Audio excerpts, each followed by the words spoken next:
Tenebrous Tingles.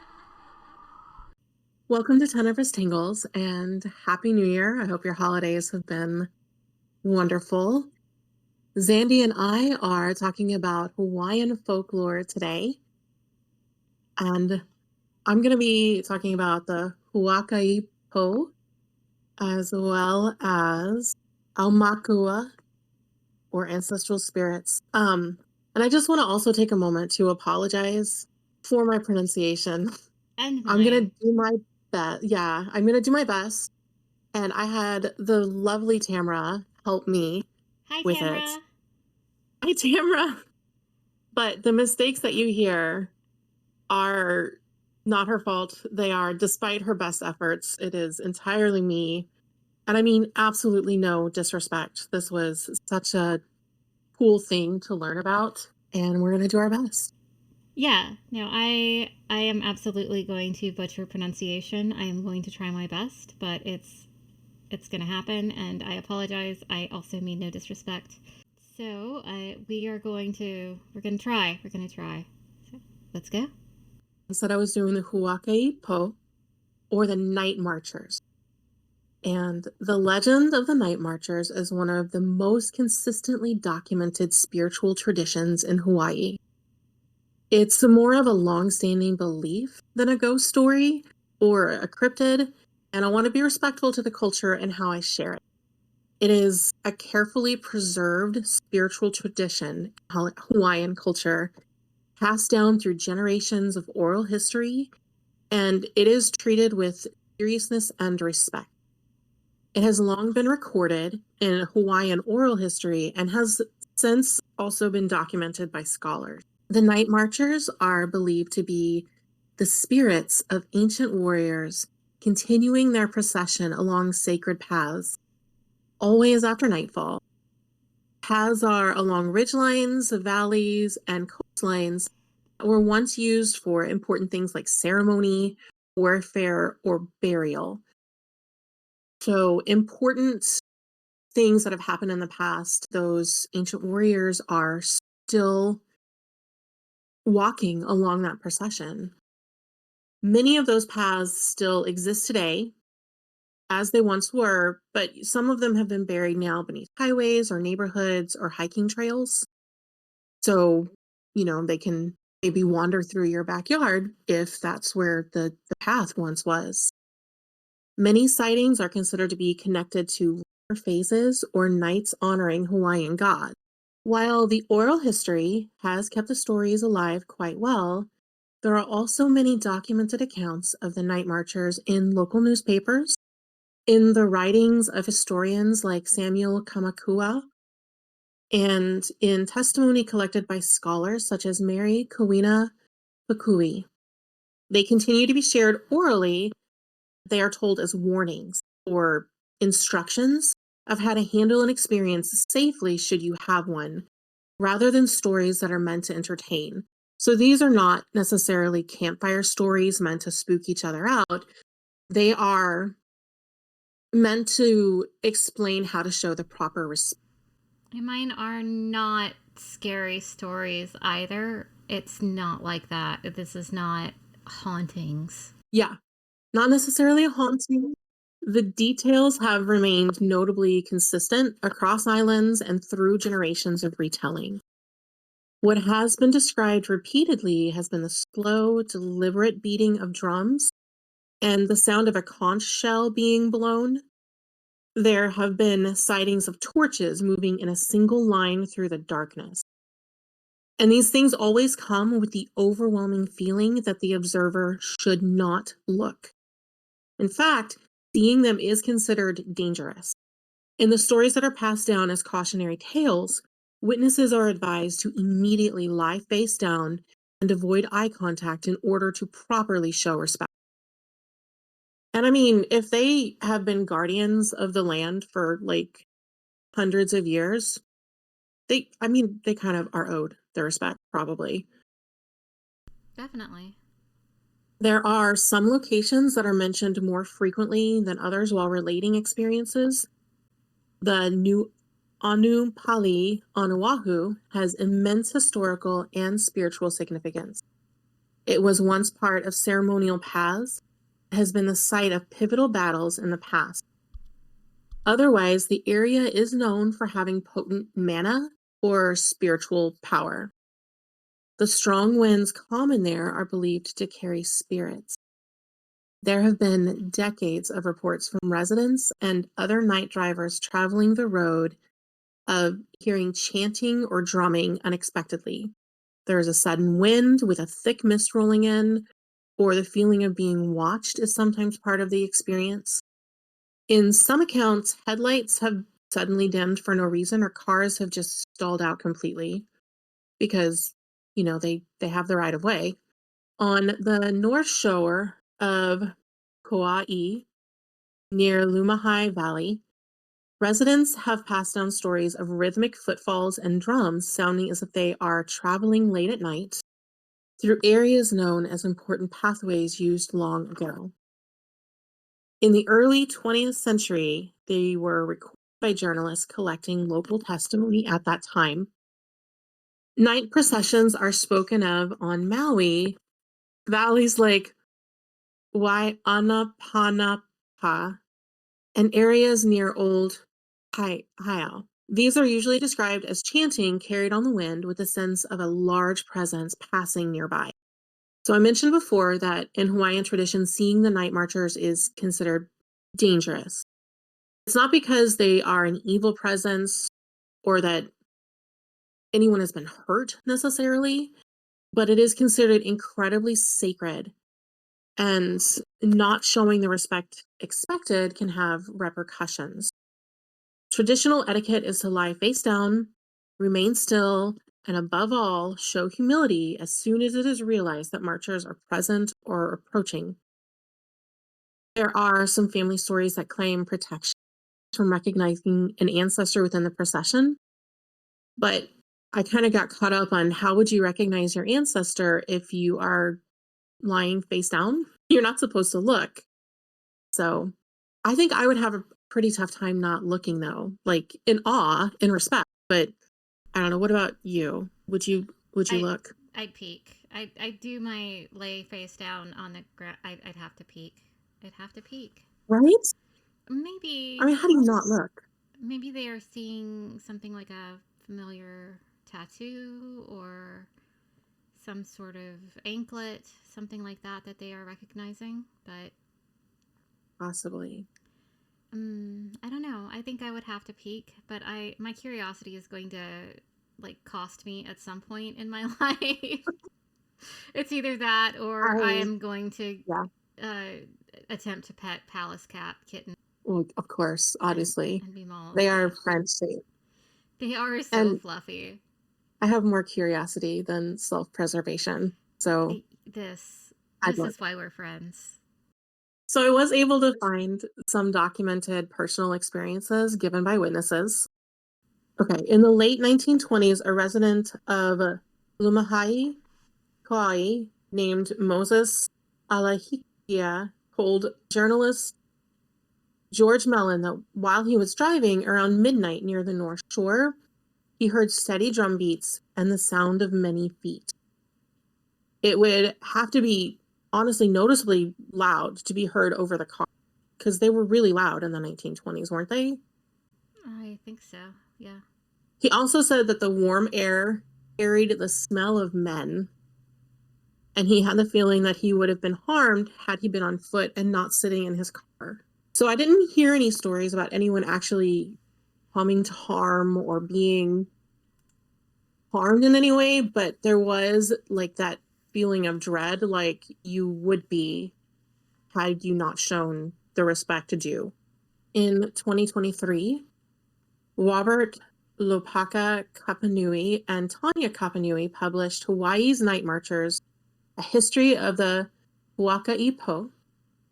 It contains over 4 dozen narratives of encounters with the night marchers, including eyewitness accounts. They gathered personal reports and put them all together in one place with historical and cultural context. I'm including some of them here, but I definitely wanted to cite that source and recommend it if you'd like to learn more. It's a really interesting book. One of those stories recounts the experience of a security guard in Waialua named Ricky. While he was on the beach with friends on July 5th, 1995, they all saw a long line of torchlights near Mokulea Beach. That area holds cultural significance.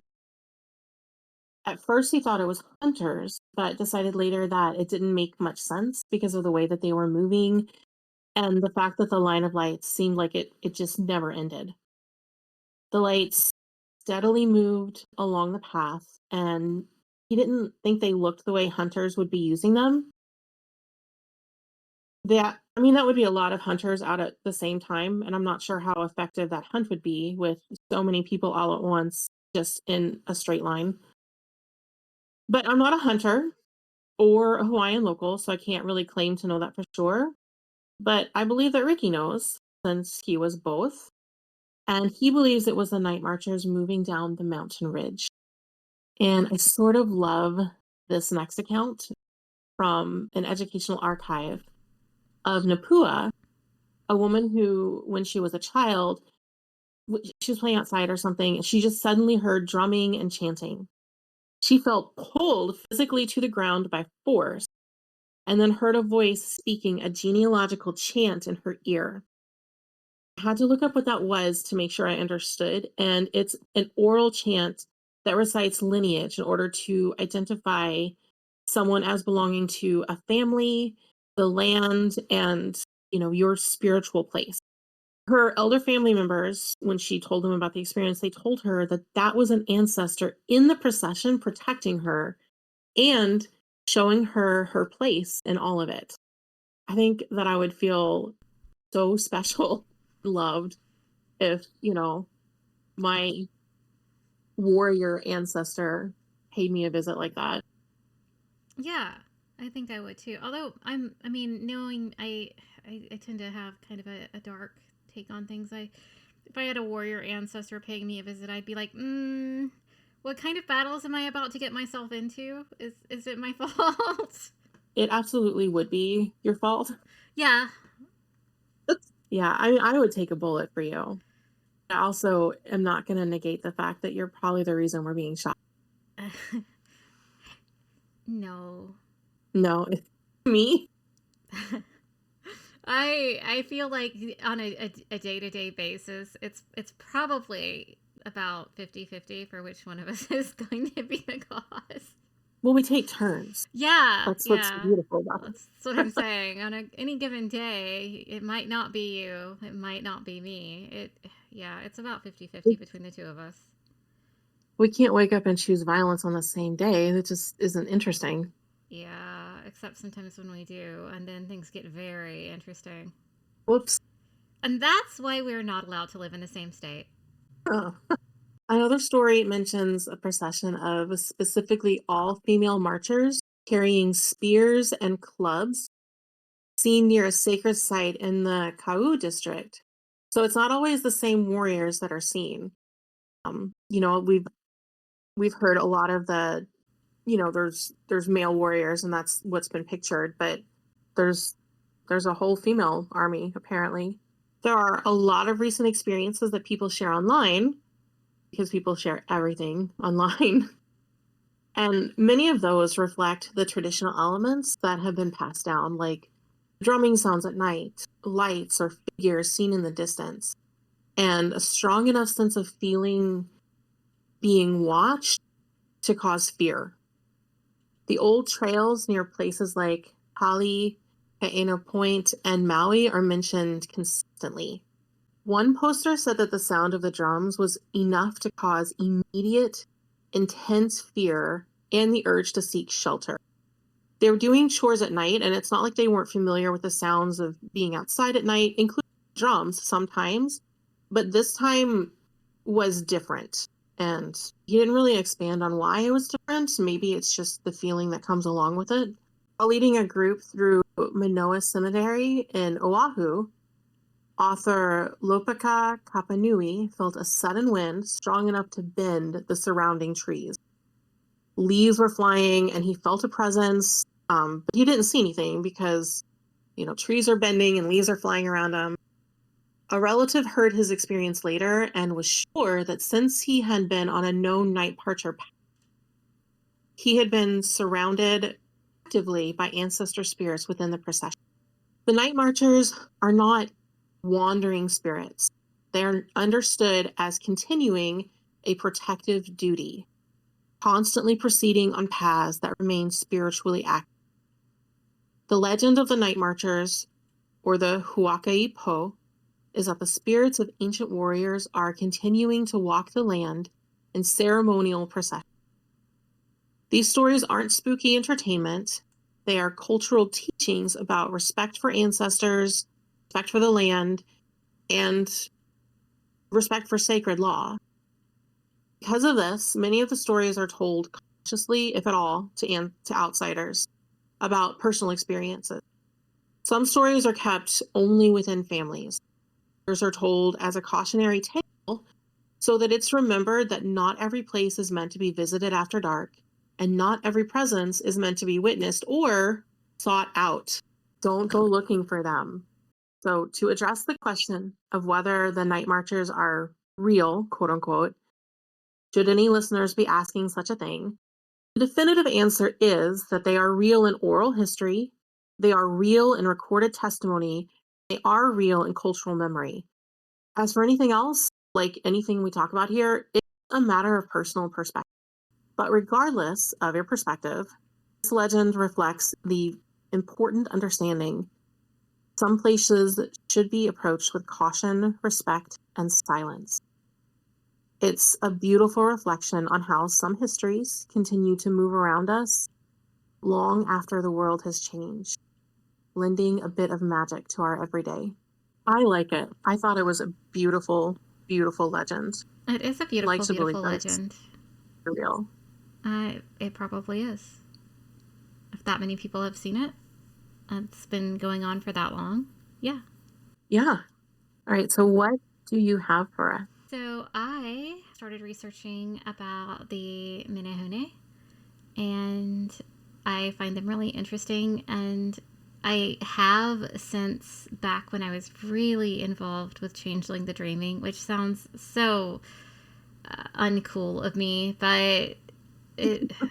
Aw, you're always cool to me. I'm a nerd. I am a Changeling nerd. I am a role-playing nerd. It's an old school White Wolf thing, and I was really into it for a really long time, and that was one of the... It wasn't in the main books, but it was one of the supplements that came out and had them listed. There wasn't very much about them, but I still thought the idea was really cool. So when I was doing my research for what to do for Hawaii and I saw them, I'm like, yay, I need to find out the actual lore and the history and the cultural significance, and not this fictional role-playing take on it. So that's what I decided to do. And was the actual history way better? Oh, yeah. Yeah, it's tons better. So the Menehune are small-statured people. They are very similar in aspects to some of the other small magical people. They had different personalities, different powers, that sort of thing. But they are often said to be about 2 to 3 feet tall, although they can shapeshift to be small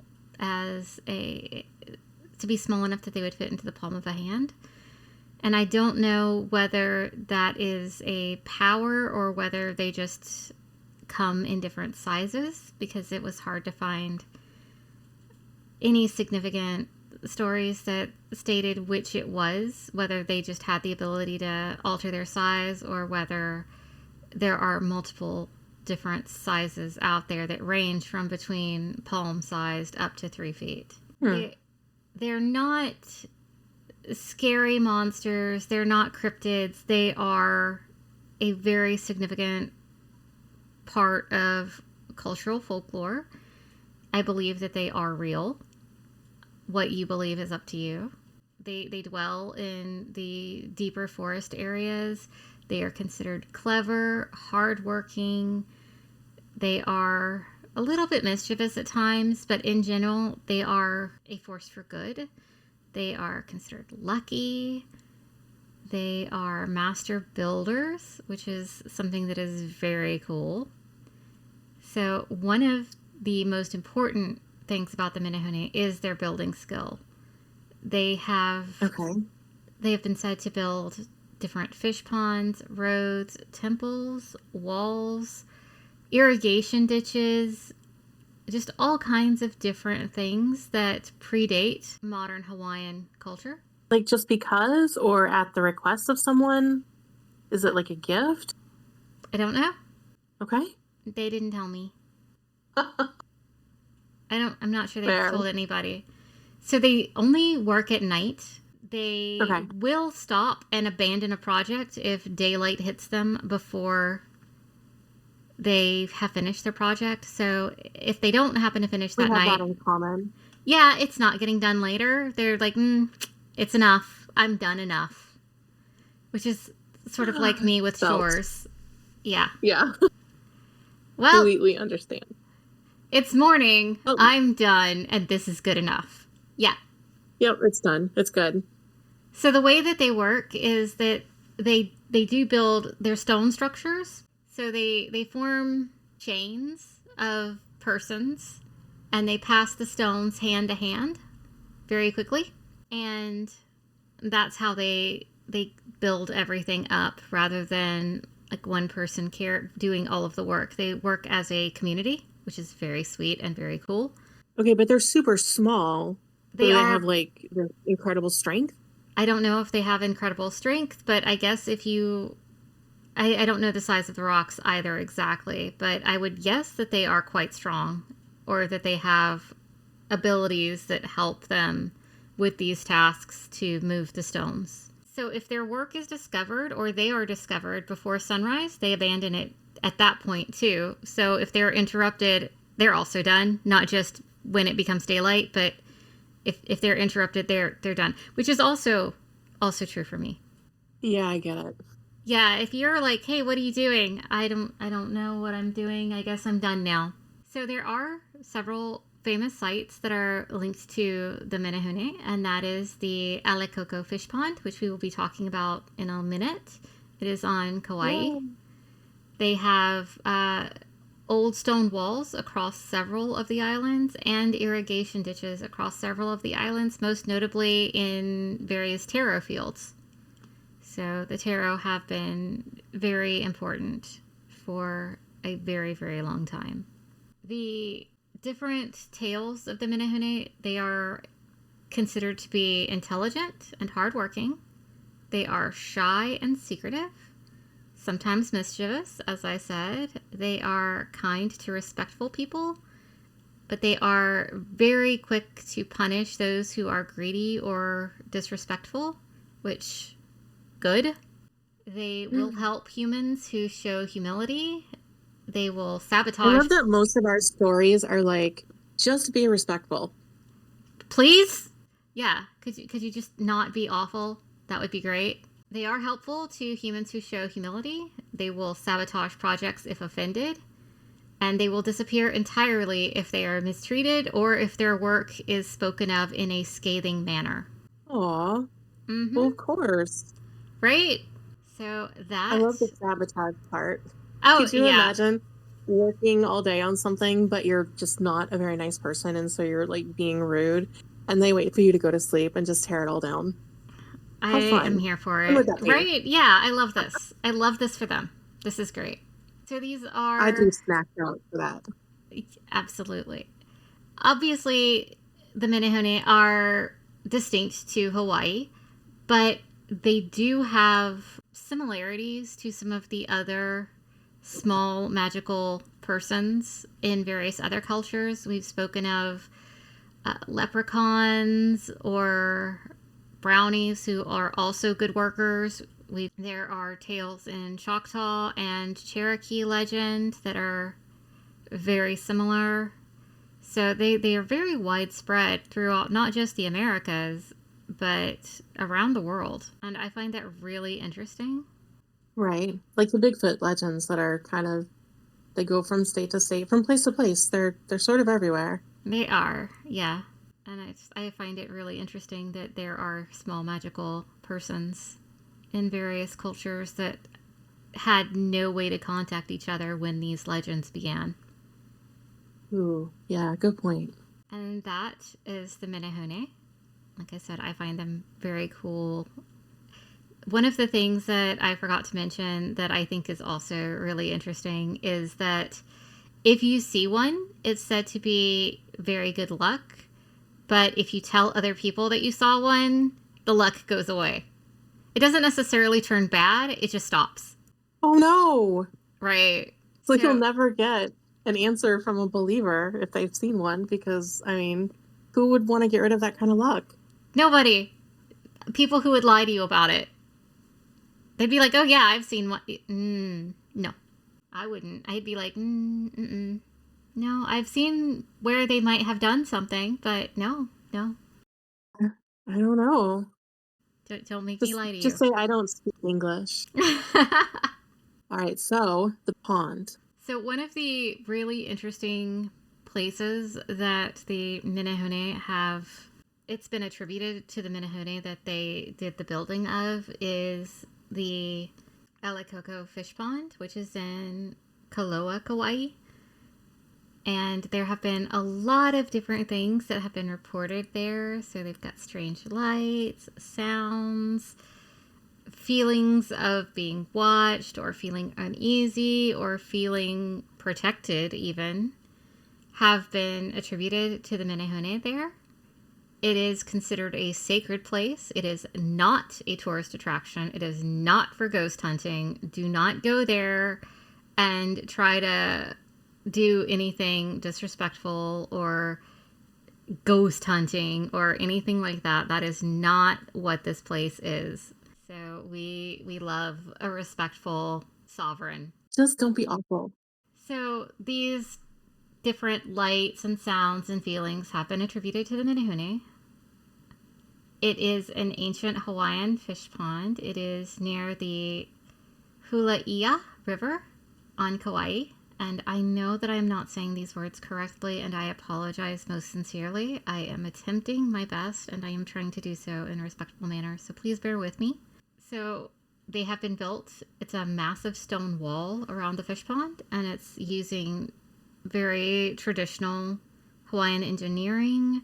Archaeologists date it to hundreds of years ago, long before Western contact. So that is very cool. And it's still there? It is still there, yes. It is still... There are many pictures of the place, which is very cool. It's very pretty. It's usually described as, rather than being haunted, as being spiritually active or protected. And most locals believe that the spirits present are guardians, not ghosts. So they're not there to frighten people. They are there to protect the sacred land. That actually seemed to be a theme through all the stories in Hawaii, because I mean, I went through a bunch to try to decide what to do. But yeah, it's not that we have the horrible curses that we see kind of over here stateside. Like, theirs are protecting the people who are showing proper respect and the land. Like, it's a very protective feeling. Wonderful. And the only fear is like the dread of not showing proper respect. There's a little bit more to it, which I will talk about in a minute. But so what they suggest that you don't do is they say don't enter without permission, don't disturb the stones that are there, don't treat the site like it's a tourist trap. It's believed to bring bad luck or other spiritual consequences if you do those things. So if you do want to see it, because it is beautiful, you want to make sure that you have permission. You don't want to disturb anything while you're there. You want to be very respectful. And you want to talk to the locals to make sure that your presence is not going to be seen as a disturbance in any manner. It's not something that I can say. Talk to people around there, find out what would be appropriate, and if they say don't go, don't go. Listen to that. Right, you don't want to be disrespectful. Or at least I don't want to be disrespectful of any place or any person or any entities. That's not on me. So there are modern stories where people have gone to the site and they have been not necessarily completely respectful. So there are feelings of being very ill after being disrespectful, of getting lost despite actually knowing the area, so that you can't find it. Even though you know where it's at, you're still lost and can't find the place if your intentions are not what they should be. And having equipment fail unexpectedly. So what people report seeing with regards to the lights are small moving lights near or above the stone wall, always after dark, because we know the Menehune are nocturnal. These lights are described as steady. They don't flash or blink, and they are close to the ground at around the 1.5 to 2 foot height, which would be about the convenient level for a 2 to 3 foot entity to carry their lanterns at. The lights often disappear suddenly when they are noticed, and locals say that these are not to be followed. I don't know what happens if you do try to follow it. I would not do that, but locals do say that you are not supposed to do that. You are not meant to follow them. So, Yep. Would you be tempted? I mean, if I didn't know better, I'd be like, what's that? And be very tempted, because you know that I'm going to get lost following a will-o-wisp, and that it's either going to be trying to pet palace kittens or following a random light into the woods and getting kidnapped by the Fae. Honestly, those are goals. They really are. I'm okay with either one. It's fine. I'm good with it. That one would be harder to not do than it would be to, like, not disturb the site. Like, I know people want to go and they'll, like, take pieces of it with them. Do not. Which is, don't do that. Don't do that. But don't follow the magical light. That would be more difficult for me. I have trouble with that one. I would have trouble with that one. Like, oh, but I would have trouble with that one. But if I went in knowing that this was something that occurred in this area and that it was considered disrespectful or bad to follow it, I would have to try to overcome my curiosity. Right. It'd be hard, right. Though. So we know not to follow particular light. Yeah, not to follow these like low hanging lantern lights when in Kauai. So we don't do those. So as far as the sounds go, visitors have said that they have heard soft voices speaking to one another. They have heard chanting. This usually happens around dusk or in the early nighttime, evening, like not past midnight or anything. It happens earlier in the evening, but past sundown. So there are the sounds Has anybody heard what they're saying? No, I couldn't find any examples of what they might be saying. I think that you're not really getting close enough to where you're hearing things. You're just kind of getting that murmur noise. Yeah. So they have said that they have also heard the sound of rocks moving and clicking against one another, or light footsteps, even when there's no one else around. There's no clear source, but if you approach, the sounds will stop abruptly. And these experiences are usually described as unsettling, so they're not dramatic. They're very quiet noises, as of people actually speaking or walking around or doing something. They're not doing this to be dramatic. They're not trying to gain attention. They're just doing what they're doing, and you happen to catch a little bit of sound while you're in the area, which is really cool because it makes it seem a lot more realistic. Because when you think of a lot of tales with the clanking and the banging and the knocking and the screaming, it seems performative. Right. This seems real. They're doing their thing. They're just doing their thing, and you are intruding. Yeah, you have just happened upon some ones who are busy and speaking to one another and working, and it is not your place to disturb them. So don't. One of the most repeated modern stories about the fish pond and what occurs there is that people feel suddenly confused about directions. They don't know, like I said, people get lost even though they may know the area. They get directionally challenged, which is just my daily life. Right. They will go on like short walks or hikes, and the walks feel like they are taking a lot longer than expected. Kind of like when you're like, oh well, I'm just gonna go for a little stroll, and then it's 4 hours later, and you're like, I am really tired and I'm hungry, and I don't remember why I am this far from my house. You were following the light. I was not. I probably saw pretty mushrooms over there and some moss over there, and I was distracted. So phones, watches, or cameras often stop working, or they start working in an erratic manner. They don't work properly or consistently. And these feelings of being confused about direction, of time dilation, or that your stuff just isn't working right, they go away once you leave the area. And this is usually interpreted as a sign that you have either been disrespectful, even if it's unintentional, or you've overstayed your welcome and it's time for you to go, which I love.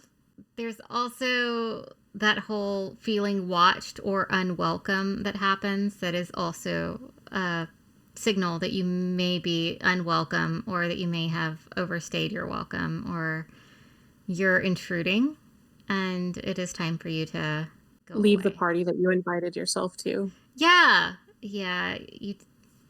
that would be that. So many people will say that they feel a strong sense of being observed. The area suddenly feels very heavy, or there's a tension in the air or in their own shoulders that they can't explain. They feel an urge to leave immediately without knowing why. It's best to follow that urge. Okay, I would like that superpower. Right. To be able to just put the urge to leave into someone else. Yeah, that would be great. Just proof, and they're like, I have to go. I'm like, oh, do you? Bye. Bye. Oh no. Oh no. Sorry you couldn't stay longer. No, that superpower.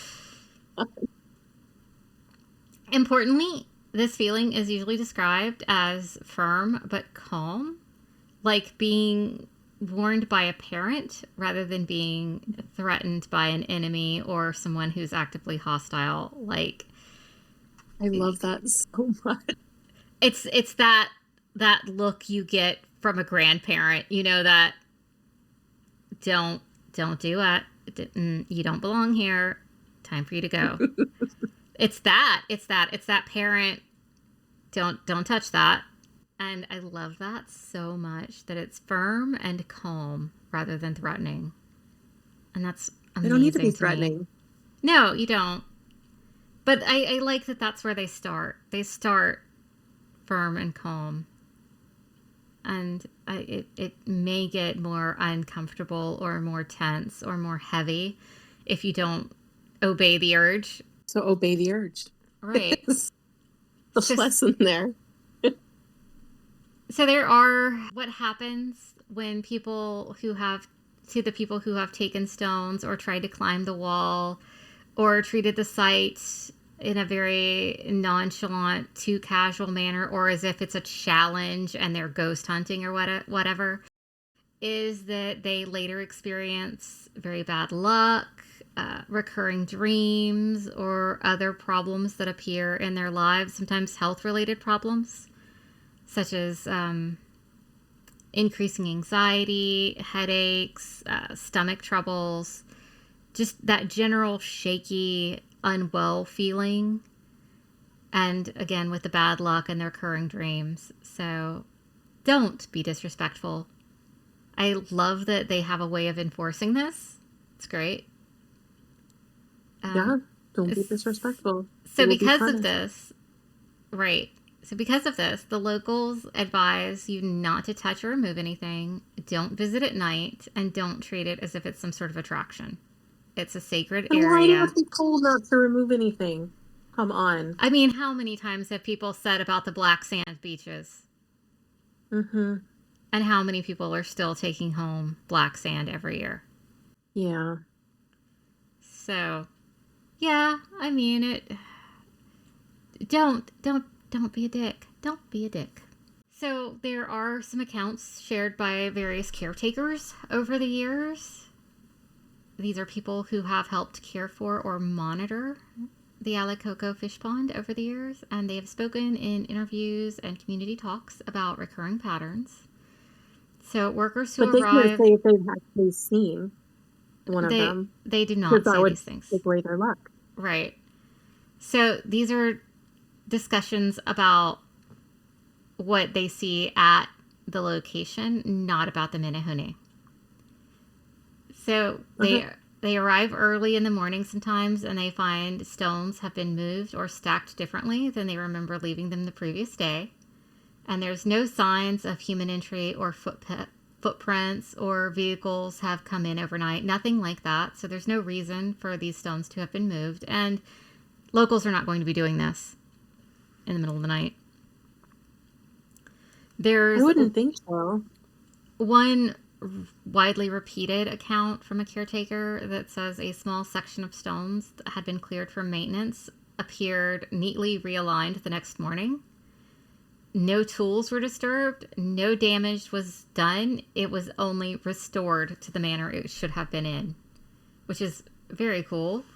The caretaker said the change felt less like vandalism and more like a message, like someone fixing it the way it's supposed to be fixed. Because of this, the caretakers emphasize to ask permission before they do their work, to speak respectfully when they're at the site, to avoid unnecessary disturbance. And whether someone believes this is spiritual, environmental, or psychological, this account comes from people directly responsible for the site. So these are not tourists. These are not just people that are showing up and hanging out who are telling you this. These are people who are responsible. And they're not hyping it up as an attraction either. They're not saying, come check this out. They're saying, okay, this occurs, but we need you to leave this particular aspect alone. Exactly. Yeah. They're saying this happened. If we took it as a message, you should too. And it's wonderful. And I love this. I love it so much. I like that there are non-human caretakers there as well. I think that's the part that I love. That you've got humans and non-humans working, taking shifts, like a day shift and a night shift, and I kind of love that. I kind of want to visit, right? I kind of wanted to visit too, but I would have to like talk to the locals, ask permission, have a caretaker guide me, something like that. I would definitely want to do it in the most respectful manner I possibly could. Of course. But if you saw one, would you tell me? No. Okay, I wouldn't tell you either. Good. But I'd share my luck with you. Yes, absolutely. I'd be like, I am having really good luck, and you can come sit by me. And he'd be like, have you been to Hawaii? And I'd be like, I don't remember. Which honestly could be the truth. That's true. So, you had one more for us? I do. And as much as I loved the Night Marchers, I think I love this one at least as much more, maybe. I don't know. I love it. The Omakua, or ancestral spirits. And these are ancestral guardians who they show up as sharks, owls, lizards, or other birds or plants. They manifest in dreams, in voices, or in signs that warn family members in their line of danger coming, or they provide guidance. They can also be associated with particular places as well as families or individuals. So, like you were saying before, there are locations that are considered quote unquote haunted because they are actively guarded by these spirits rather than being cursed like we tend to think of haunted places here. Mhm. Right. They are guarding. And this belief is foundational to Hawaiian culture. And I love the idea of being watched over by those who have gone before in a protective way. And there were stories that I found of protective intervention. Like when a woman started to fall asleep at the wheel while she was driving late at night, she was nodding off, and an owl flew in front of her car, which, that happens. But then it hovered there in front of her until she just pulled over off the road to rest, and then it went away. When she shared the experience with her family later, they were sure it was a warning for her to stop driving. And, the behavior kind of makes me think the same thing. I think so too. And yeah, whatever you believe, the owl or the spirit very well could have saved her life in those circumstances. I'd also be going and getting an owl tattoo the next day. I'd be like, okay, owl tattoo Yes. time. There were a few stories about an owl actively stopping someone from driving to keep them safe. So that one's pretty common I love in the it. family. Yeah, right? The family guardian spirits appear at birth and other important life events. The Maui no Kaoi magazine printed an article about a teacher's experience with his family's guardian spirit. An owl started visiting their home when his son was born. And it just kept showing up in various places. And wherever the child was, there was the owl, sort of hanging out. This was interpreted as a sign of protective connection to that child. He also shared a story that had been passed down in his family, and I love this one so much, about an owl physically covering his great great grandmother to protect her. Her husband became very violent, and I'm sure it wasn't the first time, but she was scared for her life. She ran from him and called out to her guardian for help. She heard her husband pursuing her, heard him coming after her, and she hid in her panic. And she called out for the guardian to blind him so that she could get away.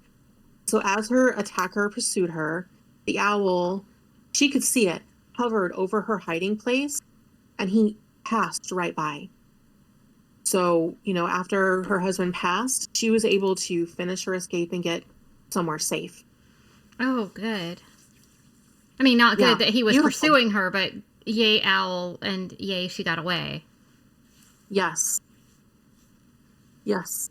Shape-shifting spirits also appear in dreams as sharks, turtles, or lizards to offer guidance. And honestly, if someone is going to give me life advice, why not show up as a talking shark?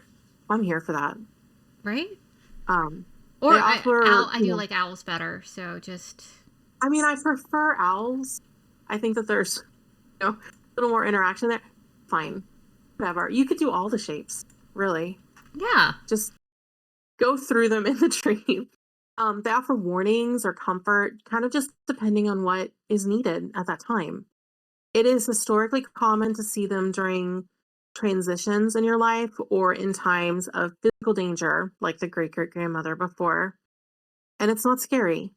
It's always reported as a comforting presence when they show up to advise or help. Like, even if they're coming to warn you, they're coming to warn you. It's not, you know, they're not coming to scare you. And the specific form that the spirit takes is aligned with that particular family's tradition. So different families may see different manifestations more regularly of their guardians. These beliefs are shared as oral family stories rather than scientifically documented events. And, I love when things are like scientifically documented and the reasons environmentally could be broken down and all these other things. For this one though, I don't think I want that. I think it feels right to let this one stay just as it is, to let it keep its mystery. Yeah. And that is the Omakua. So do you know where we're going next? Sing Idaho. It is Idaho. So if we have anyone listening who has any insight into Idaho, Our email, as always, is linked in here. I think it is. It is, but it's also just tenebrous.tingles@gmail.com. Talk to us. We like that. We do. Or any other place. We've got Iowa and Illinois. We will have a special guest for Illinois. Woot woot. Does I he know, that right? he's He does been know. recruited? Yeah, he does know. So Okay. let us know. Let us know. It's not Grish. He's still in Florida. It's not him. We have another guest. Let us know if you want us to have Grish back. Could you not want Grish back? I don't know. Honestly, Florida had some interesting stuff going on because it's Florida. So Yeah. that one might deserve another run through. We have Patreon episodes coming out as well. So I think this can be involved with the Florida Patreon. Yeah. Definitely do that. So, thank you for joining us. Thanks again to Tamara.